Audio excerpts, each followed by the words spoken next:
There's quite a few fantastic directors throughout the history of anime. Ikuhara Kunihiko, Yamada Naoko, Dazaki Osamu, Ano Hideaki, Oshimamoru, and after the runaway successes that were Bocchi the Rock and Frieren, Saito Keiichiro definitely has landed on people's radars recently.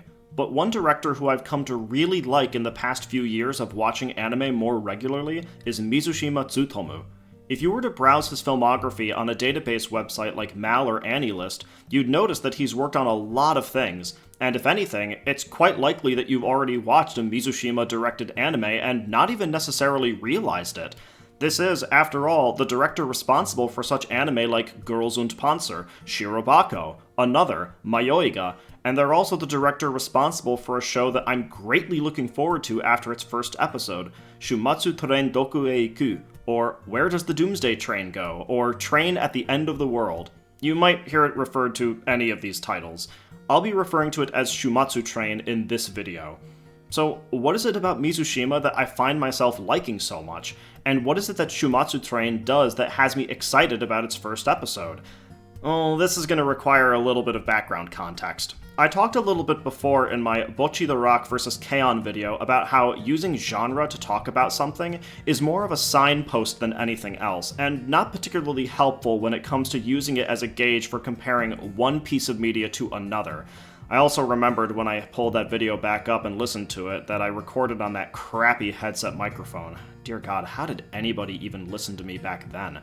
But for Mizushima, genre is everything. More specifically, he always seems concerned with the inherent appeal of each genre that he works in, and tries to find ways to bend that into new, oddly shaped forms. Another, despite nowadays being positioned more as a meme within the anime community than anything else, relies upon combining Japanese horror involving curses, survival-style games, and other types of horror to set up its unusual sense of style. Girls und Panzer utilized the aesthetics of sports anime and took an absurd approach by merging tanks and tank battling and cramming it into cute girls doing cute things, a style of show that should not really accommodate such an outlandish or crazy idea, but works surprisingly well. Tamago to bam! Tamago to bacon to bam! Tamago to bacon to sausage to Adapting Prison School, Mizushima combined prison escape movies with the weird kind of gross-out sex comedies of the 80s and 90s by bending the sex portion so far that it became disgusting, to the point where it doubled back in on itself and became funny. Shirobako utilized western and action flick aesthetic when the director goes to meet the mangaka. Mayoiga is perhaps the most extreme example, using the aesthetics of horror to create a show that you're not really supposed to find horrifying, and instead indulge in its deliberately silly use of horror imagery and concepts to tell a quote-unquote serious story. With this weird residency within the intangible appeal of various approaches to genre, it's also therefore no surprise that he was the director for the Clamp adaptation of Holic, itself a series that sometimes thwarts and oscillates between different tones and styles. Now that being said, Mizushima's style doesn't always hit for everyone, and it's easy to see why. When dealing with genre in such an unusual or off-kilter manner, it can create the sense that the show is confused in terms of its tone. Goodness knows that this is a complaint that has dogged Mayoiga ever since it first aired, and like I insinuated before, Another has never really escaped meme jail, so as a result, the experiments he indulges in don't always hit, or, at worst, could be regarded as unrecognizable and repellent. But in terms of someone who just wants to have fun with the work that he sets out to do and be wholly unpretentious in the final result, Mizushima is pretty difficult to top in that respect. He doesn't really have anything that he's setting out to prove, aside from testing his own bizarre horizons and seeing what he cooks up in his lab. It's always for the purposes of playfulness rather than grand artistic statements, especially after everyone went ballistic over Frieren, myself included, and a potential video on that is incoming. Maybe something with this kind of genre goofiness is just what's needed. So, now let's talk about Shuumatsu Train. What the hell is this show doing? It adopts a screwball science fiction road comedy as its hybrid. In a future where Japan is on the cusp of a 7G network, the initialization process was apparently hastened along and screwed up the world entirely. All our little Nakatomi Yoka did was basically be corralled into pushing the damn button that got the whole mess started. With everything essentially being thrown into the woodwork, the geography and very structure of the world has seemingly been altered forever. Overgrow is everywhere, people have become animals. Whether they retain their human faculties remains to be seen, though if that bear is any indication, it's only a matter of time before those human faculties get lost. And the distance between places has become so big that travel and communication is nearly impossible, with 7G having screwed it all up. It's not even known if the minimal amount of power Agano Village has is actual electricity or something else. So that leaves our cute little heroines all trying to manage in this place, with Chikura Shizuru as the main girl taking charge and wanting to go and find Yoka, who she only just learned is alive. Managing to get a train running again with a conductor dog person thing, don't ask, the group sets off on their journey into the unknown. It's worth dissecting this first sequence before the OP plays, because there's a question that could be asked here. Why not start with the world already messed up? Why show the world itself undergoing the transformation when you could just plop the viewer directly into the world and basically establish that this is the way the world is instead? Especially with stories that involve some kind of fantastical or post-catastrophe setting, there is something to be said for this approach as it comes to world immersion between viewer and media. There are a few reasons for why the approach taken in Shuumatsu Train works, though. One, it demonstrates a previous normalcy that had been disrupted, especially since it's a normalcy that we ourselves would find intimately familiar, and that the resulting chaos was clearly an accident. Secondly, and related to that, by having the person who pushed the button be a random girl that just so happened to be the 77,777th person, it establishes that this was not in any way her fault, and that the decision to push the button was effectively forced upon her. Thirdly, it also provides just enough information about 7G to help formulate early theories for viewers about why the incident happened in the first place.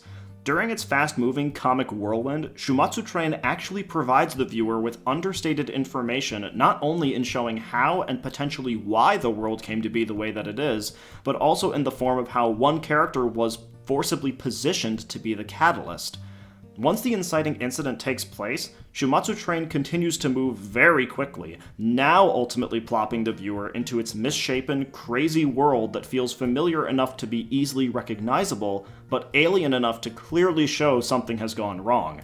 This quickness is important in being able to get the wheels going, because this even factors into the character introductions when Kuga and Shinonome are talking about eating food in this new setting, now several years after the incident took place initially.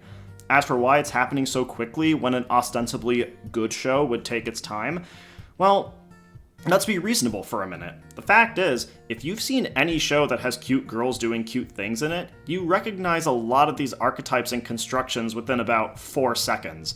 As such, rather than take the time to get to know the characters in terms of backstory or biographical details, the show mostly operates under the assumption that you get it and sort of know this business already, so it doesn't waste much time with trying to endear them through that means at the onset. It allows mundane conversations and colliding personality to color the characterization, even when it's not giving the impression of describing the characters. After all, this is a post-catastrophe world in which nearly everyone is an animal, and these girls haven't met that fate yet. Obviously, we don't want anything bad to happen to them, especially if the show is setting up them leaving to go exploring into the yonder. Even with the explanation about the immediate aftermath of the catastrophe, it's mentioned more in passing since it can also be reasonably assumed that stuff got chaotic for a while, but it's not needed to see that.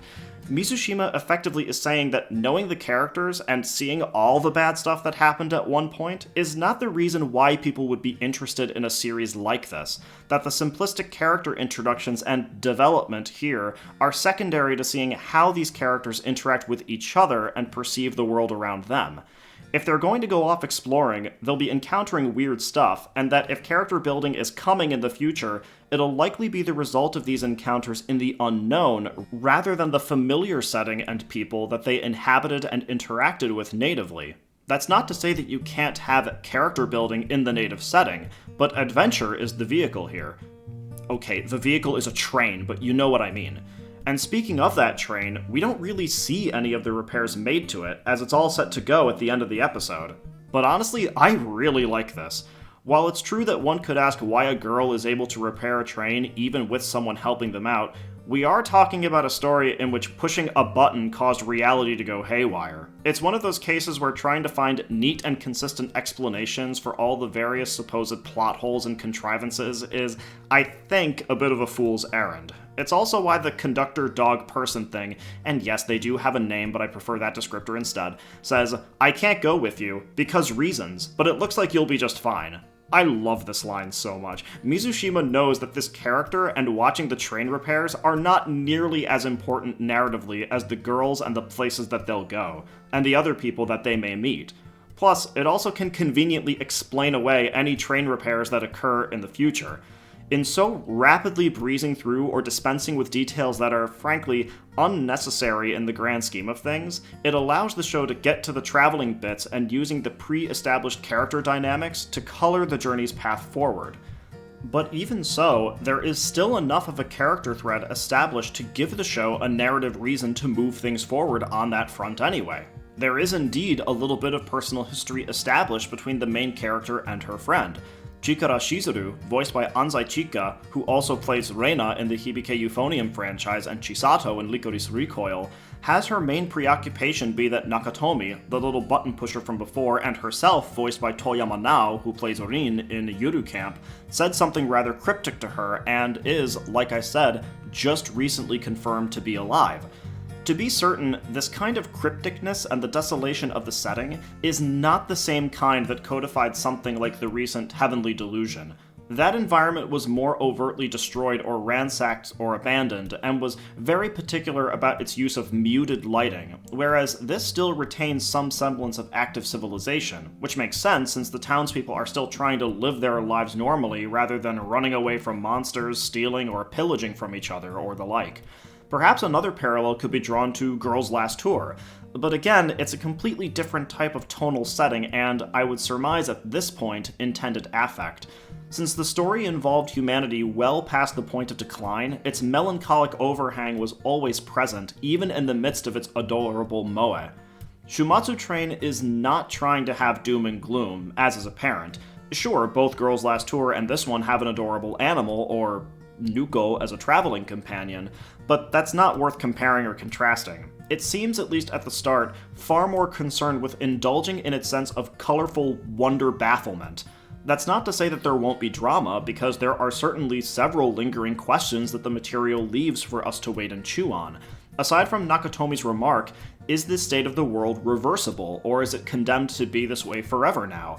Even though the incident was not really Nakatomi's fault, does she feel some guilt about being involved in the inciting incident? Even if human forms are retained, how does that impact how they interact with the environment and its people? Is everything that we're witnessing a coked-up fever dream? Okay! Or did humanity really just royally screw up? There isn't a guarantee that there will be answers, but especially if sci-fi road comedy screwball fun is going to be the main driving force behind a lot of what happens, it could be debatable whether answers to some of these questions are even necessary, depending on how it all plays out. The series likely won't be able to get away with answering nothing, though, so my hope is that it will choose its questions to answer carefully. Honestly, any answer it comes up with is impossible to glean right now, which is probably the best way to get this train rolling. But if I had to come up with an immediate theory, it's that the very function of 7G itself caused this. If the words of the pre-OP are to be believed, it was supposed to interconnect people in a way that has never been seen before, even at the neurological level. If we operate under the assumption that the Switch triggered this for absolutely everyone, then it would make its own weird sci-fi sense that all of this colliding information between people effectively overloaded and basically merged human imagination with reality, such to the point where they are now largely inseparable. Therefore, any attempt to try and correct it would run the risk of making things worse, because you can't necessarily control your imagination. Of course, the series does need to have some kind of fixed form, with roads, characters to latch onto, concrete locations, etc., to give it a sense of stable grounding. But sci-fi always comes with a caveat for its oddness. Otherwise, you could pick it apart until the cows come home. Sorry y'all, but that's all I got. There's also one other reason why I'm so on board with this train anime. As so often said in the old ASDF movie series, I like trains. A special thank you to my patron, and a thank you for watching. Feel free to like, leave a comment, subscribe, click that bell for notifications whenever I upload something, support my Patreon, or follow some of my other social media accounts. Links provided in the video's description. In the meantime, this has been ZNote of ZNoteTaku. Now, if you'll excuse me, I'm gonna go watch the Hibike Euphonium leaks. Happy viewing, everyone!